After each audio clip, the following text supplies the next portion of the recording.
వీరభద్ర స్వామిని దర్శించుకున్న కాంగ్రెస్ నాయకులు. భద్రాద్రి కొత్తగూడెం జిల్లా బుర్గంపాడు మండలం మోతెపట్టినగర్ గ్రామంలో గోదావరి నది మధ్యలో కొలువై ఉన్న వీరభద్ర స్వామి ఆలయం ఇటీవల వచ్చిన గోదావరి వరద వల్ల గుడి ప్రాంగణంలో ఉన్నటువంటి ప్రహరీ కళ్యాణ మండపం కుంగిపోవడంతో విషయం తెలుసుకున్న పినపాక ఎమ్మెల్యే పాయం వెంకటేశ్వర్లు గుడిని సందర్శించి ఈ ప్రాంతాన్ని పర్యాటక ప్రాంతంగా చేసేందుకు గాను ఇటీవల పాల్వంచ వచ్చినటువంటి పర్యాటక శాఖ మంత్రి జూపల్లి కృష్ణారావు దృష్టికి తీసుకెళ్లడంతో స్పందించిన మంత్రి భద్రాద్రి కొత్తగూడెం జిల్లా కలెక్టర్ కు గుడి అభివృద్ధి కొరకు ఆదేశాలు జారీ చేయడంతో ఈ రోజు మోతే వీరభద్ర స్వామి ఆలయానికి పర్యాటక శాఖ జిల్లా అధికారులు వస్తున్న విషయం తెలుసుకున్న కాంగ్రెస్ నాయకులు మోతే పట్టినగర్ లో ఉన్న గుడిని దర్శించుకున్నారు.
కట్టారని అప్పుడు పురావస్తు శాఖ వాళ్ళు దీన్ని నిర్ధారించారు. అయితే వీటన్నిటినీ కూడా ఇక్కడ ఈ గుడి యొక్క ప్రాముఖ్యతని చాలా ఇది మొన్న తవ్వకాల్లో కూడా ఇక్కడ చంద్రశేఖర విగ్రహం ఒకటి దొరికింది. అది ఆ కాలం నాటిది. దాన్ని పురస్కరించుకొని ఇక్కడ మోతులో ఒక గుడి కట్టారు. వీరభద్ర స్వామి గుడి ఇక్కడ మోత ఈ గ్రామాలకి అందరికీ గిరిజనులందరికీ సుపరిచితులని మా యొక్క పూర్వీకులు చెప్తా ఉండేటోళ్ళు. ఈ గుడి ఇది ఉమ్మడి రాష్ట్రంలో కూడా ఆంధ్రప్రదేశ్ తెలంగాణ కలిసి ఉన్నప్పుడు కూడా ఇది చాలా ప్రసిద్ధిగాంచింది. అప్పుడు ఇతర జిల్లాల నుంచి కూడా చాలామంది లక్షల మంది వస్తారు. ఇప్పుడు కూడా ప్రతి జాతరకి లక్షల మంది వస్తారు. ఈ గుడి మొన్న వర్షాలకి అది బాగా కోతకు గురైన మూలన మా ప్రియతమ నాయకులు పాయం ఎమ్మెల్యే గారు ఈ గుడిని సందర్శించి ఇది చుట్టూ కూడా పరిశీలించి మొన్న మంత్రులు అందరూ కూడా బట్టి విక్రమార్క గారు కానీ మన పొంగులేటి శ్రీనివాసరెడ్డి గారు, తుమ్మల నాగేశ్వరరావు గారు, జూపల్లి కృష్ణారావు గారు, టూరిజం అందరూ కిన్నెరసాని అభివృద్ధి ప్రాజెక్టు కింద టూరిజం ప్రాజెక్టుని చూడటానికి వచ్చారు. దాన్ని అభివృద్ధి పరచాలని చెప్పి ఆ సమయంలో మన పాయం వెంకటేశ్వర గారు శ్రద్ధ తీసుకొని ఈ గుడిని ఇలాగ కోతకి గురైంది, దీన్ని టూరిజం స్పాట్ కింద మీరు అభివృద్ధి చెందాలి, ఇది ఎప్పుడో ఇది గిరిజనుల అందరికీ ఆరాధ్య దైవం ఈ వీరభద్ర స్వామి అని చెప్పడం జరిగింది. ఆ యొక్క ఆదేశాల మేరకే ఈ రోజున కలెక్టర్ గారు ఇక్కడ టూరిజం డెవలప్మెంట్ అధికారులని అందరినీ పంపించారు దీన్ని పరీక్షించమని. ఈ విధంగా ఎమ్మెల్యే గారు తీసుకున్న చర్యలకు మేము చాలా ఈ యొక్క గ్రామం చుట్టుపక్కల వాళ్ళు కూడా చాలా సంతోషిస్తున్నారు. ఎమ్మెల్యే గారు శ్రద్ధ తీసుకొని దీన్ని ప్రత్యేకంగా దీన్ని అభివృద్ధి చేసి ఇది రేపు శివరాత్రి కల్లా అందుబాటులోకి తెస్తారని ఇక్కడ ప్రజలు ఆకాంక్షిస్తున్నారు. అలాగే ఎమ్మెల్యే గారు ఇంత శ్రమపడి ఈ గుడి కోసం తీసుకున్న శ్రమకి అంతా కూడా కృతజ్ఞతలు తెలుపుకుంటూ భద్రాద్రి కొత్తగూడెం జిల్లా బుర్గంపాడు మండలం మోతపట్టినగర్ గ్రామం. నా పేరు బృదే కృష్ణ. ఇక్కడ గోదావరి మధ్యలో ఉన్న వీరభద్రస్వామి ఆలయానికి చైర్మన్గా ఉన్నాను నేను. తర్వాత మొన్న గతంలో కురిసిన వర్షాలకి కొంచెం మోతిగడ్డ ఒకవైపు నుంచి కోతకు గురవ్వడం జరిగింది. దాన్ని ఎమ్మటే మన పాయం వెంకటేశ్వర గారిని పిలవటం ఇక్కడికి రప్పించడం జరిగింది. ఆయన ఆదేశాల మేరకు ఈ టూరిజం నుంచి జూపల్లి కృష్ణారావు గారికి కూడా కొంచెం ఇన్ఫర్మేషన్ ఇవ్వడం జరిగింది. ఆ ఆదేశాల మేరకి ఆయన కూడా వచ్చి స్పందించి వాళ్ళు కూడా కలెక్టర్ ఆదేశాల మేరకి వచ్చి ఇక్కడ గుడిని చూడటానికి సిద్ధంగా ఉన్నారు.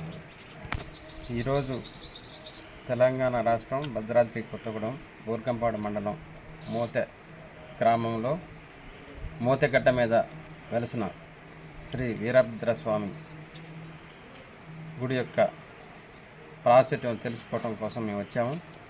మరి ఇక్కడ స్థానికుల యొక్క మాకు చెప్పిన దాన్ని బట్టి పరిశీలిస్తే కాకతీయుల కాలంలో ఈ గుడి నిర్మాణం చేయడం జరిగింది. మరి ఆనాటి నుంచి ఈనాటి వరకు కూడా ఒరిస్సా, ఛత్తీస్గఢ్, తెలంగాణ, ఆంధ్ర రాష్ట్రాల నుంచి ఎంతోమంది భక్తులు శివరాత్రికి వచ్చి ఇక్కడ కళ్యాణాలు జరుపుకుంటూ ఉంటారు. అదేవిధంగా మరి పిల్లలు లేని వారు కూడా ఇక్కడ పానాసారాలు పడి వారి యొక్క వీరభద్రస్వామి యొక్క కృపకు పాత్రులయ్యి మరి వారు పిల్లల్ని సంతానం కలగటం కూడా ఇక్కడ పెద్ద ప్రాచుర్యం పొందింది. సంతానం లేని వాళ్ళు ఇక్కడికి వచ్చి దర్శనం చేసుకుంటే సంతానం కలుగుద్ది అనేది ప్రజల యొక్క నానుడి.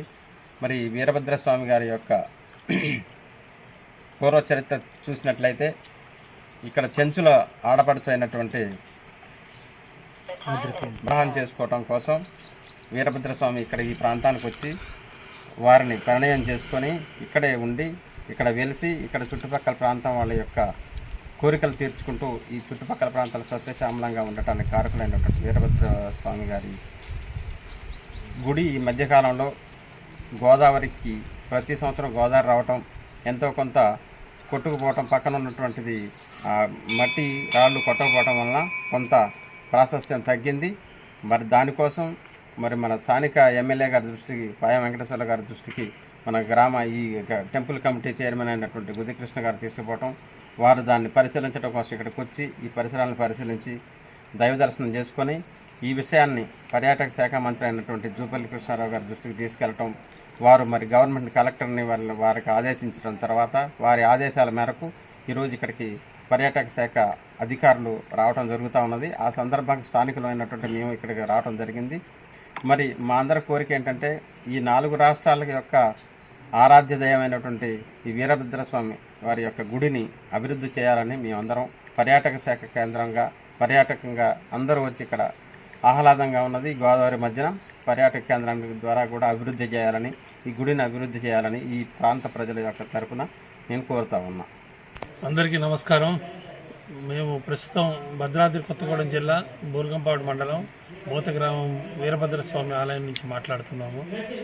మా మిత్రులు చెప్పినట్లుగా ఎంతో ప్రాచుర్యత, ఎంతో ప్రసిద్ధిగాంచిన దేవాలయం ఇది. కొన్ని వందల సంవత్సరాల నుంచి ఇక్కడ ఉన్నది.